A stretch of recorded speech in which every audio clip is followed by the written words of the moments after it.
J'aimerais inviter Christine et Patrick à venir partager ce qu'ils ont reçu du Seigneur. Bonjour à tous. Bon, Patrick, il est d'accord avec moi. Donc, j'ai reçu quelque chose pour vous ce matin. Je voyais des engrenages d'horloge là.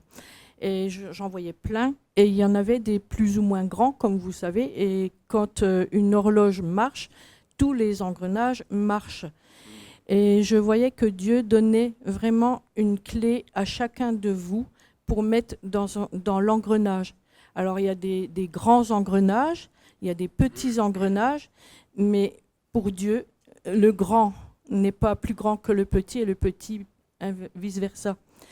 Et vraiment, Dieu tient le temps dans ses mains et c'est le temps pour toi, pour chacun de vous, de mettre la clé dans l'engrenage qui vous correspond. Amen. Et de faire ensemble marcher l'horloge du temps de Dieu. Et c'est le temps de Dieu, c'est le temps où la cloche va sonner pour quelque chose que Dieu a pour vous. Voilà. Merci Christine.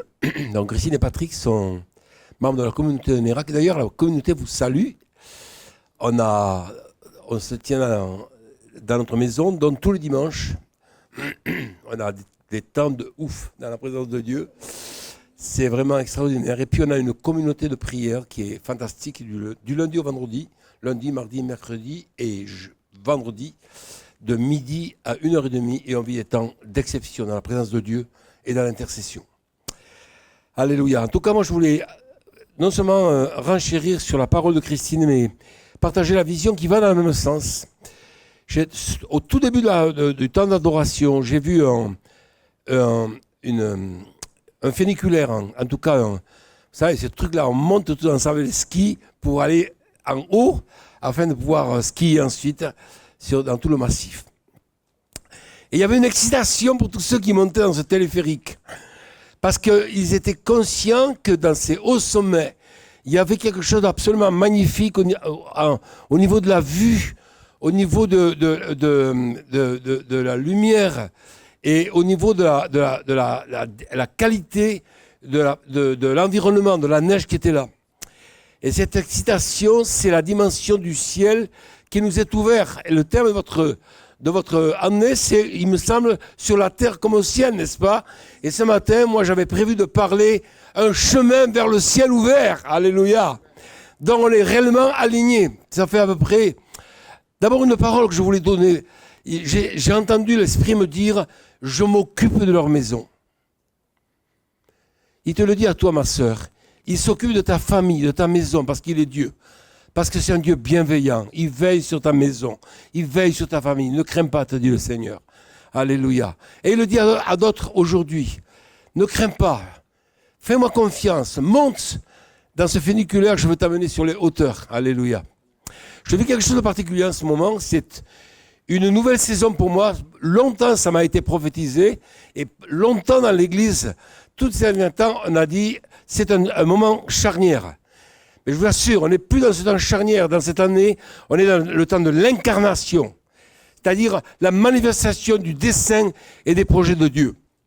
Il y a à peu près un an, alors que j'étais devant Dieu un matin, j'ai senti l'Esprit du Seigneur me dire, je veux ouvrir pour mon peuple le ciel, afin qu'il puisse non seulement le pénétrer, mais qu'il puisse goûter ce qu'il y a autour de mon trône. Et ce matin, je veux prier et demander que nos esprits soient rendus captifs, alléluia, pour que la puissance du Saint-Esprit puisse être manifestée au milieu de nous. Je crois qu'il y a une dimension du ciel et des choses célestes, c'est-à-dire du royaume de Dieu, que le Seigneur veut nous communiquer ce matin. C'est pourquoi je prie maintenant. Et j'amène à l'obéissance toutes les pensées par la puissance du Saint-Esprit. Seigneur, que tout esprit de distraction, de sommeil s'éloigne de ce lieu, mais que la présence intense de la personne de Jésus soit forte. Seigneur, je prie que ce qui se passe autour du trône, en termes d'éclat, de gloire, de parfum, soit au milieu de nous ce matin. Merci pour ta présence et merci pour ton nom qui est tellement puissant. nous adorons, nous inclinons et nous célébrons le roi de gloire. Et nous continuons d'adorer dans ce temps d'enseignement. Le temps d'enseignement n'est pas une séparation du culte d'adoration, mais elle fait partie intégrante du temps d'adoration. Pendant que nous écoutons la prédication et que je libère la parole de Dieu, nous sommes en train d'adorer, alléluia, devant le trône du Père, du Fils et du Saint-Esprit. En venant ce matin, j'étais excité. Excité à la pensée de vous revoir, parce que je vous aime d'abord, et parce qu'il y a quelque chose de la maison qui vient chaque fois que je viens. En fait, j'ai réalisé que je suis resté ici à peu près avec Sylvie 25 ans. Donc ça marquait ma vie, l'histoire de Auch. Ça marquait ma vie, tous ceux qui sont passés, tous ceux qui étaient présents et qui sont auprès du Père maintenant. Ça marque ma vie encore aujourd'hui, parce que je vois non seulement les progrès que l'église d'Auch a fait, mais je vois aussi une jeune génération qui se lève, remplie du zèle de l'Éternel pour accomplir ses projets et pour entrer dans ses œuvres. Alléluia. Alors ce matin, j'avais ce chant qui venait à moi. Je suis dans la joie quand ils m'ont dit, allons à la maison de l'Éternel.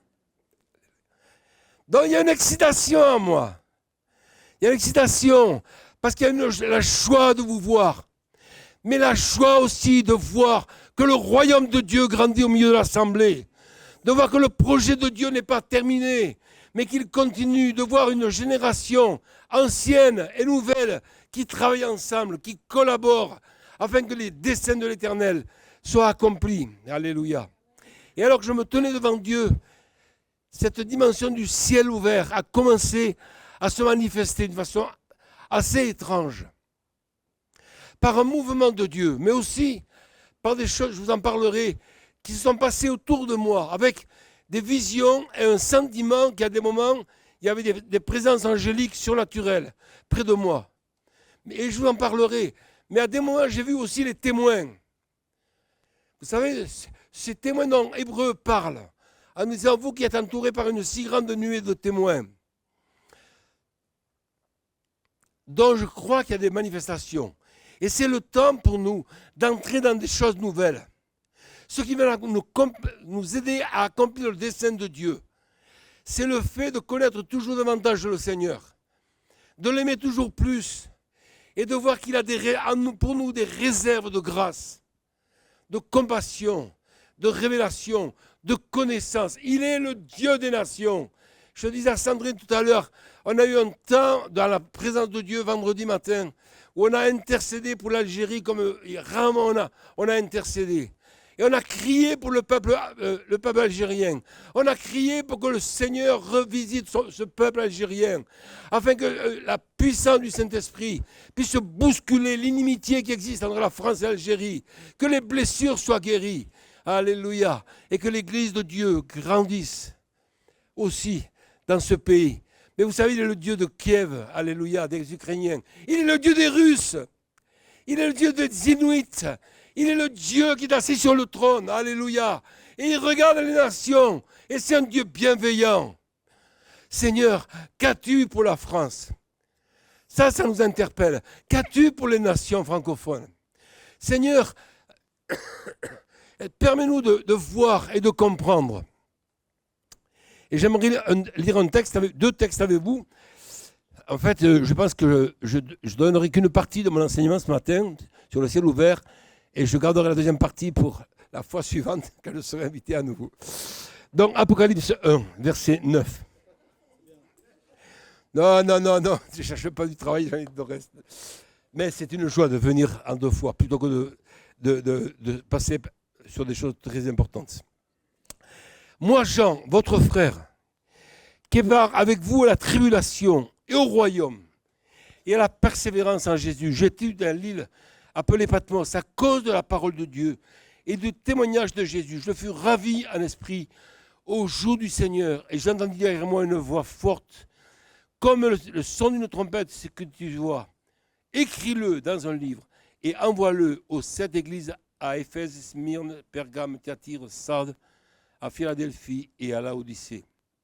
Et je me retournai pour connaître quelle était la voix qui me parlait. Et après m'être retourné, je vis 7 chandeliers d'or.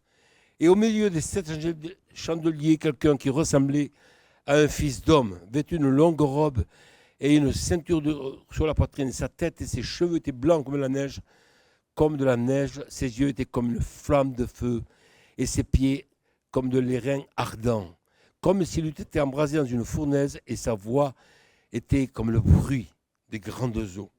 Wow. Et puis un autre passage dans l'évangile de Jean, chapitre 1er, verset 49. Nathanaël répondit et lui dit, Rabbi, tu es le Fils de Dieu, tu es le roi d'Israël. Jésus lui répondit, parce que je t'ai dit que je t'ai vu sous le figuier, tu crois. Tu verras de plus grandes choses que celles-ci. Et il lui dit, en vérité, vous verrez désormais le ciel ouvert et les anges de Dieu monter et descendre sur le Fils de l'homme. Fantastique, hein? Amen. Roi. C'est une promesse, un futur. Vous verrez désormais, c'est-à-dire à partir de maintenant, vous verrez le ciel ouvert et les fils de Dieu, donc les anges monter et descendre sur le Fils de l'homme. De tout temps, les hommes ont voulu voir la gloire de Dieu, voir Dieu. Dans ma jeune vie charismatique, j'ai supplié Dieu de se révéler à moi. Et je disais, je me souviens, je disais à Dieu et à Jésus, Paul t'a vu, pourquoi moi je ne te verrai pas? J'avais cette foi de croire que Dieu pouvait se révéler à moi. Et un jour, dans un temps de prière, il est venu. Il est venu dans sa gloire, incandescent de lumière. Et je suis tombé comme Jean, comme mort par terre. Et vous savez ce que j'ai fait, une prière que je ferai. J'ai dit à Jésus, je ne veux jamais plus la faire. J'ai dit, retire-toi de moi, Seigneur, si tu restes, je vais mourir. Mais cette gloire-là qui m'a touché, elle m'a saisi, elle ne m'a jamais quitté. Alléluia. Cette gloire-là, c'est cette gloire que Moïse a voulu voir lorsqu'il dit à l'Éternel, Seigneur, fais-moi voir ta gloire. Et on se souvient de la réponse du Seigneur à Moïse qui lui dit, un homme ne peut pas voir ma face et vivre. Mais voilà, je vais te cacher dans le creux du rocher. Je mettrai ma main sur toi et tu me verras par derrière, mais ma face ne pourra pas être vue.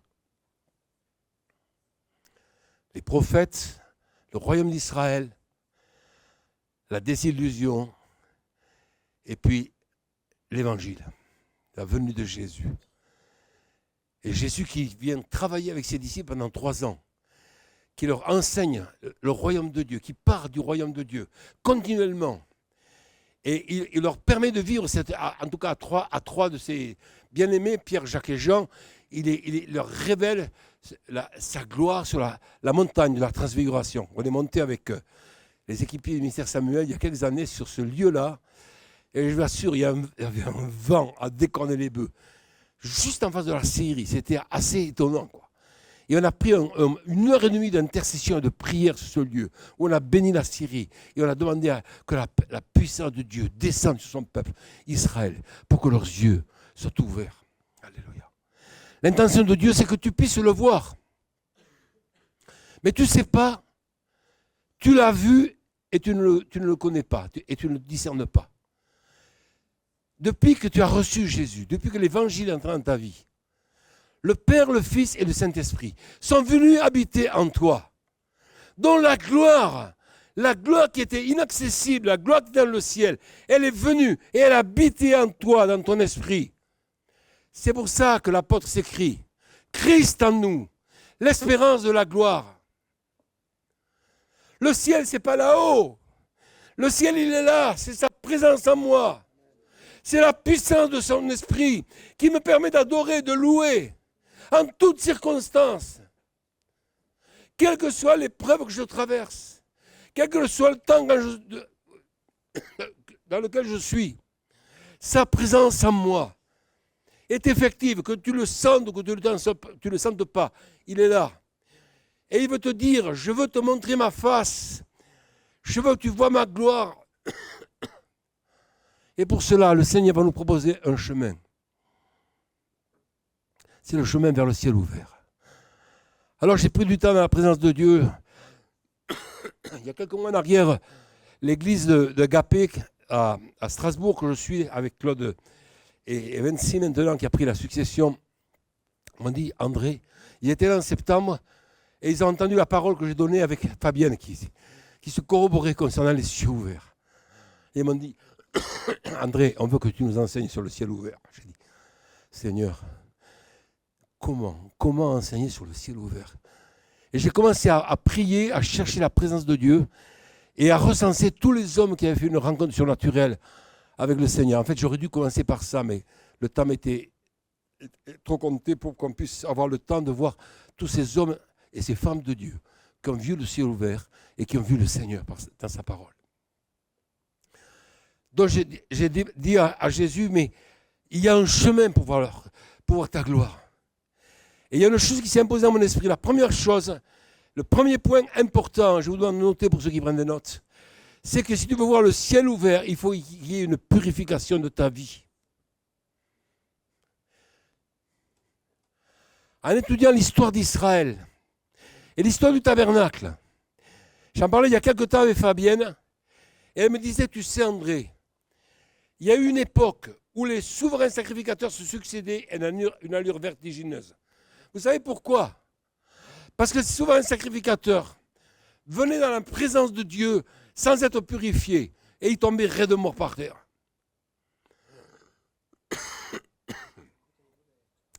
Il y a la dimension de sa gloire qui veut se révéler. Mais pour cela, il faut que tu passes par la cuve des ablutions. Tu sais ce que c'est la cuve des ablutions?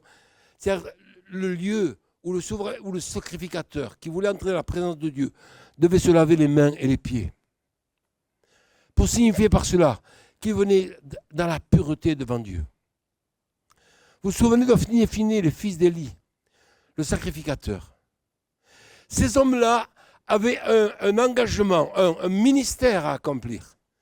Ils devaient présenter les offrandes et ils devaient apporter du feu dans le lieu saint pour que sur l'autel d'or ou l'autel de l'encens ou des parfums, on puisse mettre les drogues qui allaient embaumer tout le lieu saint. J'en parlerai la prochaine fois que je viendrai.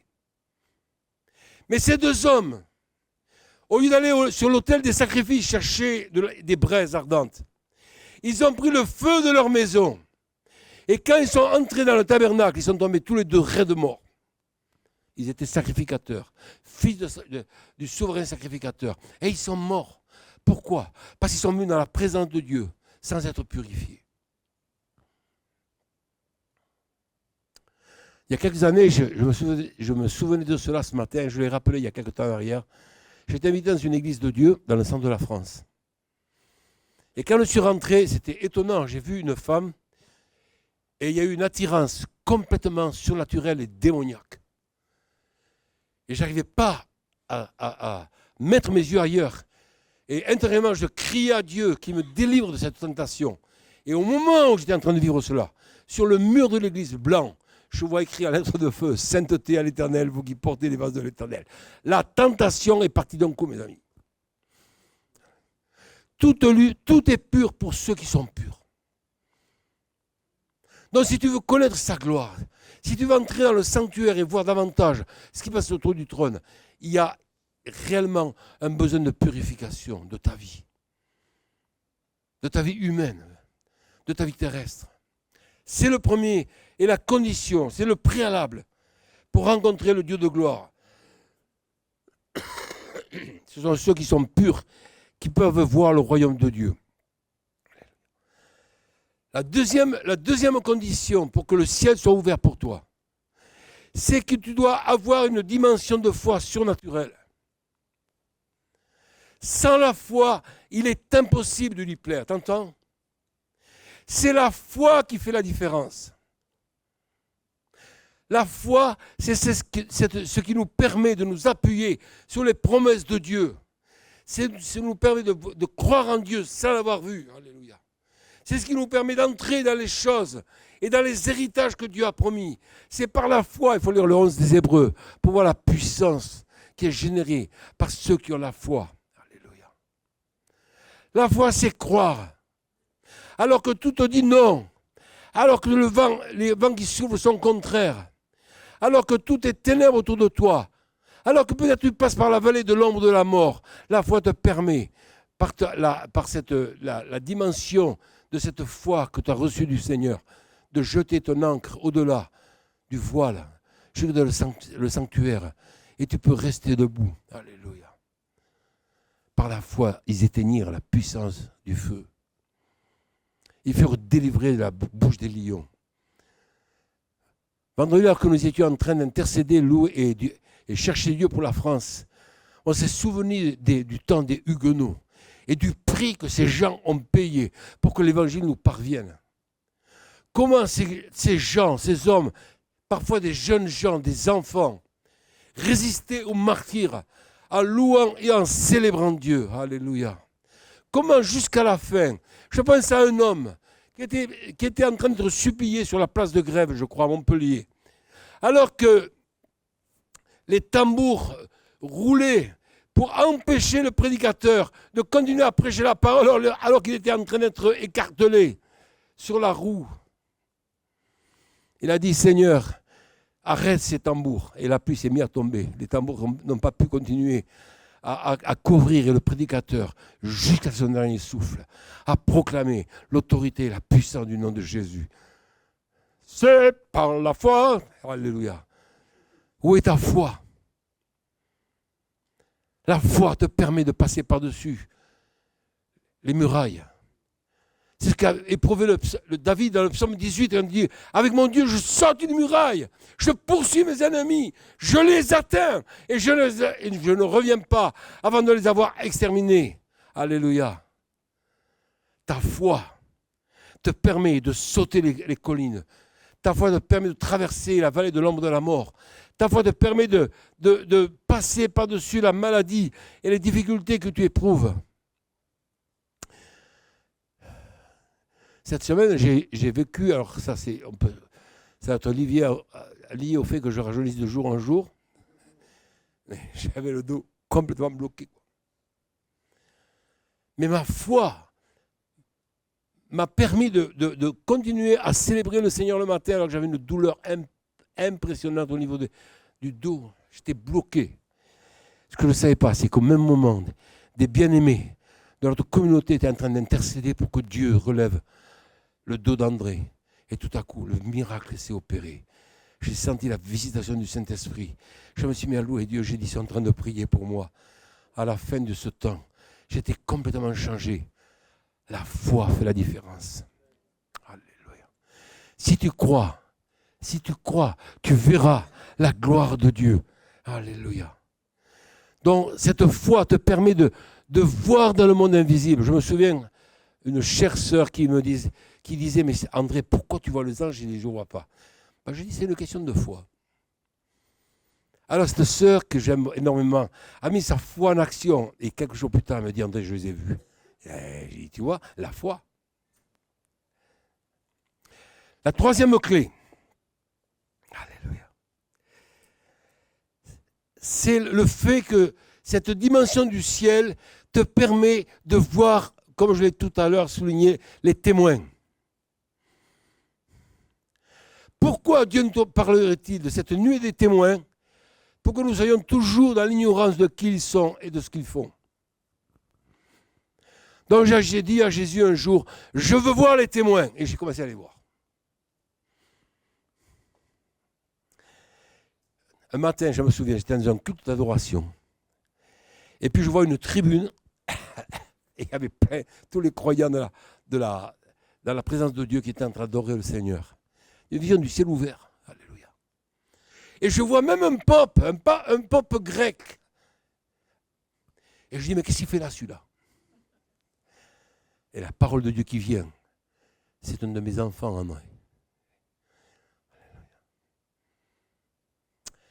Il y a quelques mois en arrière, alors qu'on était dans cette maison de prière, à la Vardac, chez notre sœur Anne, tout à coup, au milieu du temps d'intercession, j'entends une voix qui me dit, je suis là, et je suis Melchisédek.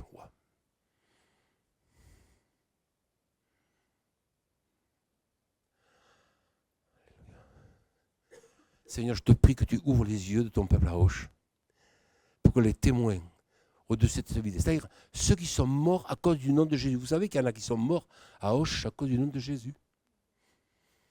Ce sont vos témoins. Alors je prie qu'il y ait un discernement qui vous permette de les percevoir, de les sentir. Alléluia. À des moments, j'ai l'impression de vivre dans deux mondes parallèle. Je suis avec vous, je suis là, présent, et en même temps, je suis en train de marcher au milieu des gloires. Je vous assure, en ce moment même, je suis en train de marcher dans le ciel. Ce n'est pas de la schizophrénie, hein. Non, je suis simplement citoyen de la terre, mais aussi citoyen du ciel. Alléluia. Christ en moi, l'espérance de la gloire. Christ en toi, l'espérance de la gloire. Et tu sens qu'il est là, hein? Tu sens un petit peu le feu autour de toi, là. Yeah. Ferme tes yeux et vois ce que tu n'as jamais vu. Discerne les mains de l'ange du Seigneur qui est en train de se poser sur tes épaules. Alléluia. Et vous aussi, soyez arrosés là. Alléluia. Seigneur, merci pour les témoins qui viennent et qui nous apparaissent et qui sont un signe que les cieux commencent à s'ouvrir. Ma prière, c'est que ce qui se passe autour du trône, cette activité qui est incroyable, vous soit révélée. Ça change tout. Hein. Je vous assure, quand vous voyez le trône de Dieu, quand vous voyez l'activité des anges autour du trône, quand vous voyez les témoins, vous savez qu'il y a quelque chose qui se passe. Alléluia. C'est le temps de mettre la clé dans les rouages. Amen. Parole de Christine. La quatrième dimension, la quatrième chose pour voir les cieux ouverts, c'est le discernement des esprits. Le discernement des esprits, je ne veux pas m'étendre trop dessus, mais ce n'est pas le discernement des démons ou des princes démoniaques. Seulement. Le discernement des esprits, c'est le discernement des gloires que Dieu a envoyées. Vous en connaissez des gloires que Dieu a envoyées? Comme Daniel, qui a vu le chef du royaume de Perse, mais qui a vu Michael aussi, le chef de l'armée de l'Éternel. Il y a quelques années, j'allais à Toulouse, alors que j'étais sur les hauteurs de Toulouse. Vous savez, quand on arrive de l'autoroute depuis Agen, à un moment donné, on est au-dessus, on voit toute la vallée de la Garonne. Et quand j'étais dans cet endroit, j'ai commencé à intercéder pour l'église de Toulouse et pour les bien-aimés que je connaissais sur la ville de Toulouse. Et au moment où j'étais en train d'intercéder, d'appeler la bénédiction du ciel sur mes frères et sœurs à Toulouse, j'ai vu 3 gloires. Le Seigneur m'a dit, mes chérubins sont là. Ils étaient ils se donnaient comme en étoile. Et ils étaient en train de bénir la ville de Toulouse. Et j'ai dit, mais qu'est-ce qu'ils font là, ces chérubins de gloire, Seigneur? Et le Seigneur m'a dit, parce que tu as commencé à intercéder, moi j'ai libéré mes gloires dans le ciel. Je vous en supplie, ne restez pas des enfants, ne restez pas à la porte, entrez, prenez ce funiculaire, laissez la clé entrer dans les rouages de vos vies et commencez à voir ce que vos yeux naturels ne discernent pas. S'il vous plaît, c'est le temps d'entrer dans un domaine nouveau. Alléluia. Le fait de voir les gloires de Dieu, le fait de connaître les chefs de l'armée de l'Éternel, ça va vous aider dans le commandement spirituel et dans la prière. Ça va vous aider pour parler aux personnes que vous rencontrez. Ça va vous aider à saisir les opportunités pour présenter Jésus. Il y a quelque temps, on a appelé une personne qui, je ne sais plus comment ça s'appelle, un déboueur qui vide les fosses septiques. Et puis il me pose une question, il me dit, vous vous réunissez toujours au fond des petites allées en Irak? Je dis, ah ouais, c'était un temps ancien. Non, aujourd'hui on se réunit dans ma maison. Et il y a une église dans ma maison. Ah, il me dit, ah oui, dans votre maison? Je dis, oui, on loue Dieu ici. Et cet homme me dit, ah vous savez, moi je suis protestant. Ah, je dis, mais moi je suis protestant de cœur. Je suis un vrai protestant. Et je dis, est-ce que je peux prier avec vous, monsieur? Avant qu'il ait répondu, je lui chope le bras. Et j'ai dit, Seigneur, touche-le, s'il te plaît. Il m'a remercié. Quand vous êtes dans cette présence-là, vous n'avez plus peur de personne, ni de rien. Parce que vous sentez que vous appartenez à un royaume inébranlable. Alléluia. Vous pouvez marcher au milieu des scorpions et des serpents et vous ne craindrez aucun mal. Tu es citoyen du ciel. Tu ne crains pas. Alléluia. Johan, ne crains pas. Hein. C'est lui qui a donné ce travail, c'est lui qui l'a enlevé. Il en a préparé un autre. Il est le Dieu qui pourvoit.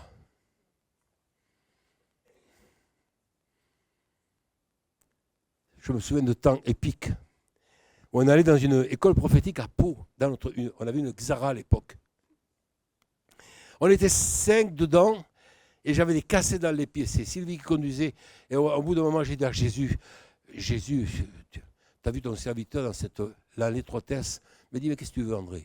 J'ai dit, Seigneur, je veux nous des A6, spacieuses, gris métallisées, automatiques, peu de kilomètres. On arrive à l'école et 24 heures plus tard, coup de téléphone. André, allô? Est-ce que tu as besoin d'une voiture? Je dis, ben oui, bien sûr. Et on a trouvé une Audi A6, gris métallisée, boîte automatique. Si tu la veux, elle est pour toi. Non, mais qui je suis, moi? Qui tu es? Écoute, tu as droit au meilleur de Dieu. Ce temps d'incarnation dans lequel nous sommes, dans lequel vous êtes entrés, sur la terre comme au ciel, cela signifie que les richesses d'en haut peuvent venir en bas. My father is rich. Ah, Dios es bueno, ¿sí?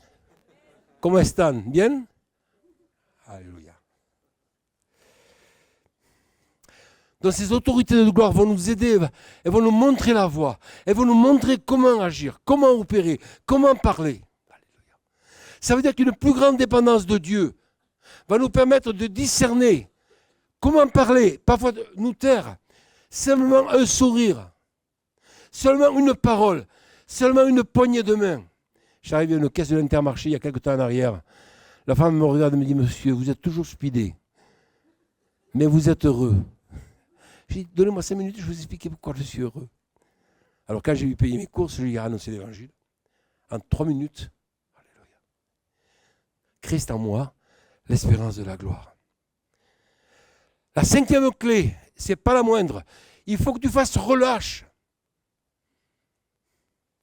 Ça veut dire que tu lâches le gouvernement de ta vie.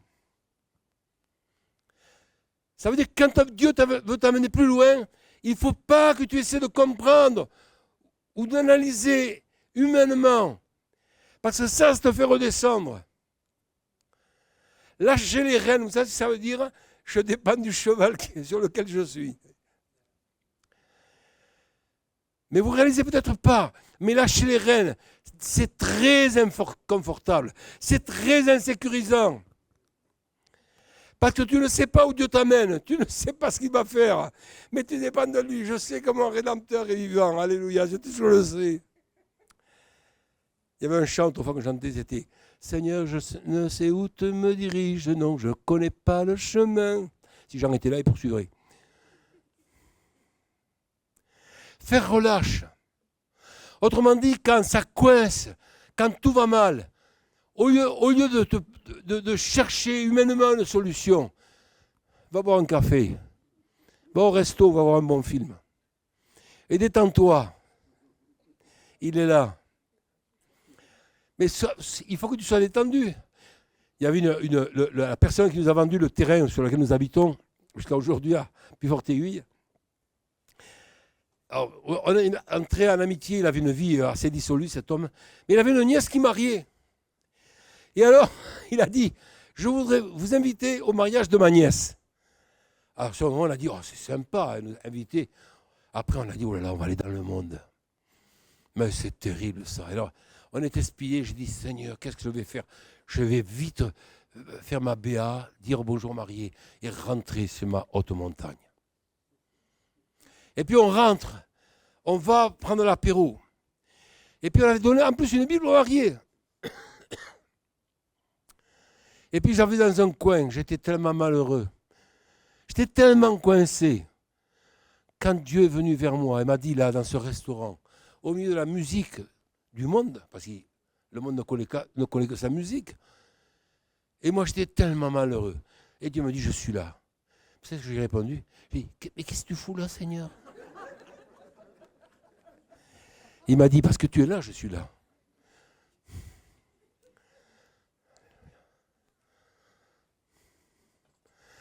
Si vous faisiez relâche en ce moment même, ça a changé la fin de la soirée, vous savez. J'ai dit, Jésus, mais tu étais là dans ce mariage. Et Seigneur, je te demande pardon pour l'esprit religieux et pour mes convenances humaines qui sont tellement déphasées par rapport à la dimension du royaume de Dieu.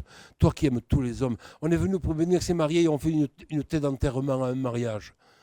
Mais franchement, fais relâche. Souris à la vie. Alléluia. Réjouis-toi. Réjouis-toi.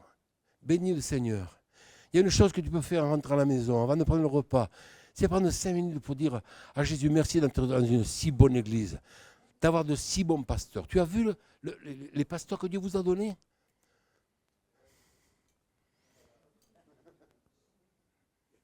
Il y en a qui en rêveraient d'avoir des pasteurs comme eux. Et vous les avez. Alors choyez-les, bénissez-les.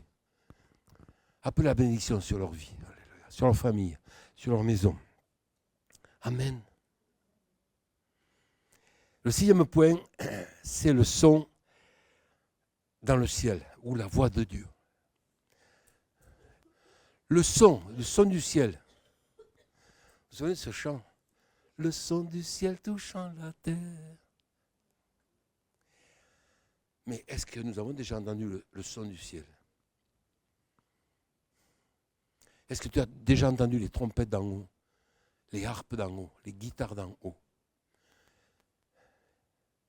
la batterie d'en haut? Moi, j'ai eu la joie à plusieurs reprises d'être dans cette dimension-là. Je vous assure, on a l'impression qu'on va péter un câble.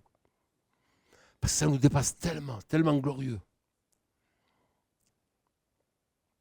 C'est pour ça que dans le temps de culte, il y a des moments où il faut libérer les musiciens. Il faut libérer les chantres.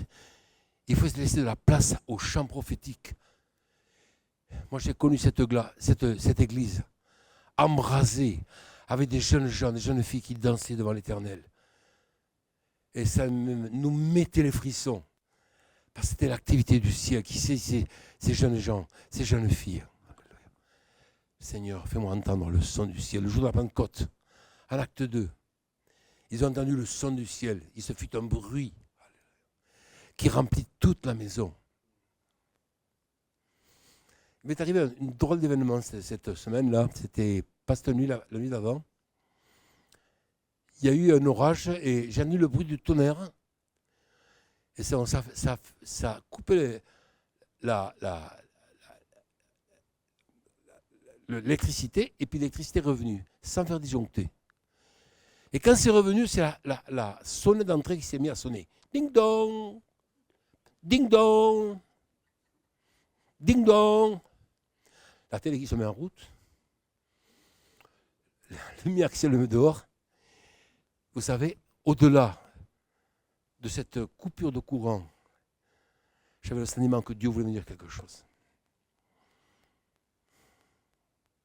Seigneur, envoie le carillon cette nuit. Ding dong. Vous savez, le son qui a touché Samuel. Par 3 fois, il ne reconnaît pas que c'est Dieu qui lui parle parce qu'il n'a jamais entendu. On n'a jamais dit comment Dieu parlait. Et puis le sacrificateur, il a fini par piger quand même que c'était Dieu qui appelait Samuel. Et quand le carillon a sonné, ding dong, parle Seigneur, ton serviteur écoute. Seigneur, fais sonner le carillon cette nuit. Le son du ciel qui touche la terre. C'est une parole qui vient, qui nous surprend et qui transforme notre condition humaine. Et le dernier point, je m'arrête là. Juste l'ébauche pour vous donner envie pour la prochaine fois. C'est se rendre à l'hôtel des parfums. C'est là que tout change. C'est à dire que l'hôtel des parfums, vous savez, c'est cet hôtel qui se tenait dans le lieu saint, juste avant le rideau qui séparait le lieu saint du lieu très saint. Et c'est là que les sacrificateurs apportaient les drogues avec les braises qui avaient été prises sur l'autel du sacrifice et les répandaient, et l'odeur se répandait dans toute la maison. Qu'est-ce que dit la parole à propos des parfums? Il nous dit 2 choses. La prière des saints, c'est les parfums.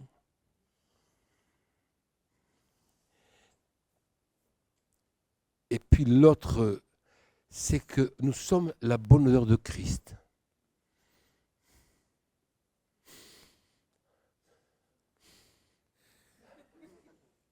Tu sens bon. Je voudrais juste qu'on prenne un temps maintenant pour se tenir devant Dieu. Je vous invite à vous lever simplement. Merci parce que plusieurs de tes serviteurs t'ont vu, Paul t'a vu, il a été enlevé jusqu'au 3e ciel. Étienne t'a vu debout, prêt à l'accueillir. Et tant de tes témoins te voient encore aujourd'hui, Seigneur. Alors ma prière pour ton peuple à Auch, pour tes enfants, pour tes fils et tes filles, c'est que les yeux de leur entendement soient touchés par la puissance de la gloire, afin qu'ils connaissent et qu'ils voient celui qui est auprès d'eux, celui qui leur tend la main, qui les aime, celui qui les prend dans les bras, celui qui les console et qui dit « Ne crains pas, moi je vais t'aider ».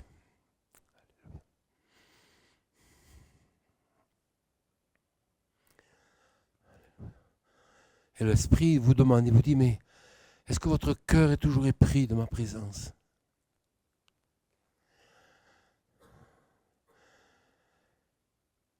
Êtes-vous toujours amoureux, des guerriers amoureux? Ou est-ce qu'il y a de la passivité dans vos vies? Est-ce que tu n'as pas envie de retrouver ton premier amour? Si c'est le cas, je te prie, je t'en conjure, demande à l'Esprit de libérer en toi ce nouvel amour. Si tu le lui demandes, il va le faire. Pas maintenant, pas demain, maintenant. Je vois l'Esprit qui est en train de toucher certaines personnes ici. La dame à l'avant-dernier rang, la dame blonde avec les cheveux courts, Dieu est en train de vous toucher dans votre esprit. Il est en train de vous prendre dans ses bras. Et il vous dit, je t'aime tellement. Je veux tellement ta bénédiction. Seigneur, je prie pour tous ceux qui sont tendus, tous ceux qui tiennent leur vie à bout de bras. Tous ceux qui veulent tellement la bénédiction qu'ils ne savent pas comment l'obtenir. Et tu leur dis, relâche.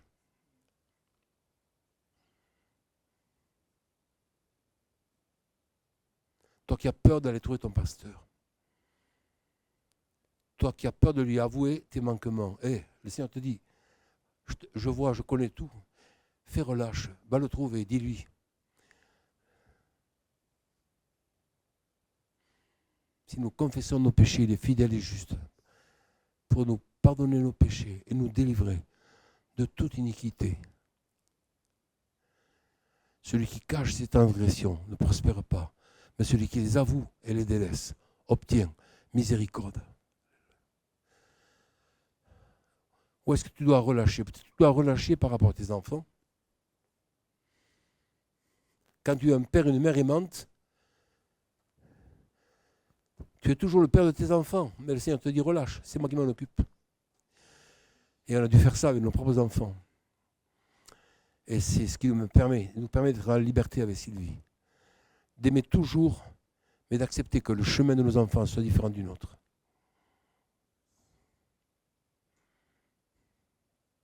Merci pour le son du ciel. Merci pour les cieux qui s'ouvrent. Merci pour les gloires manifestées. Je prie que beaucoup d'entre nous, Seigneur, dans leur culte demain, ou peut-être ce soir, puissent discerner les gloires libérées de ta part.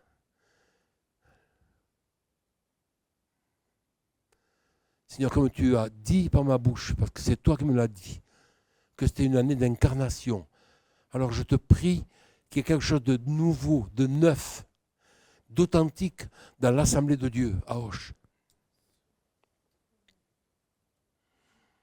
Je te prie qu'il y ait des témoignages à ta gloire sur les manifestations du ciel et du Saint-Esprit dans la maison de Dieu, dans les familles, au sein du travail de nos bien-aimés, par l'autorité du nom de Jésus.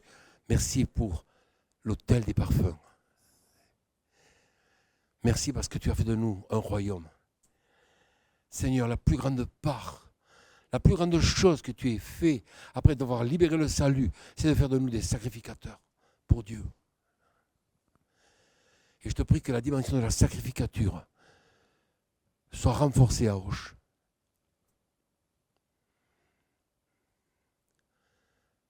Je bénis Dieu pour vos célébrations. Je lis les lettres qui me sont envoyées. Et je loue Dieu pour chaque fois où je vois qu'il y a des temps de célébration, c'est-à-dire une recherche gratuite du Seigneur.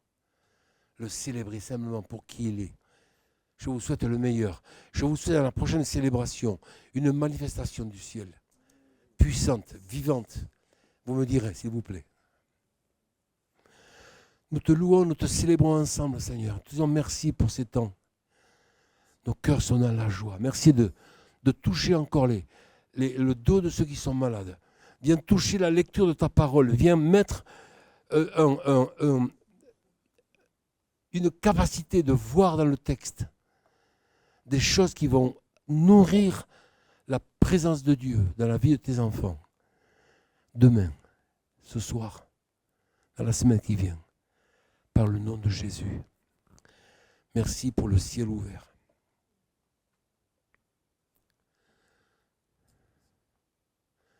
Merci pour le son qui touche la terre du Gers et la terre d'Auch. Nous attendons des signes, des prodiges, des miracles, des manifestations de cette gloire que tu nous as promise, Seigneur, à nous qui t'aimons. Merci pour la libération des parfums. Alléluia. Je termine avec cela. Il y a une quinzaine de jours, j'étais devant Dieu le matin, très bonne heure, c'était 5 heures du matin. Et alors que je lisais la Bible, tout à coup, des parfums, alors que j'ai perdu l'odorat, des parfums qui montent devant moi. Je regardais, ça durait 1 heure. Le lendemain, rebelote, les parfums d'en haut, les parfums du ciel qui étaient là. Mes amis, le ciel, le royaume de Dieu n'est pas un royaume aseptisé. C'est un royaume de bruit, de couleurs, de senteurs. C'est quoi le royaume de Dieu? C'est la terre libérée de la puissance du péché et de la mort. Et déjà, il y a des parfums. Je sens les parfums en ce moment-là. Ils sont ici. Peut-être que d'entre vous, certains les sentent. Fermez vos yeux quelques instants. Une faveur, un cadeau du Seigneur. Que les parfums d'en haut soient libérés maintenant.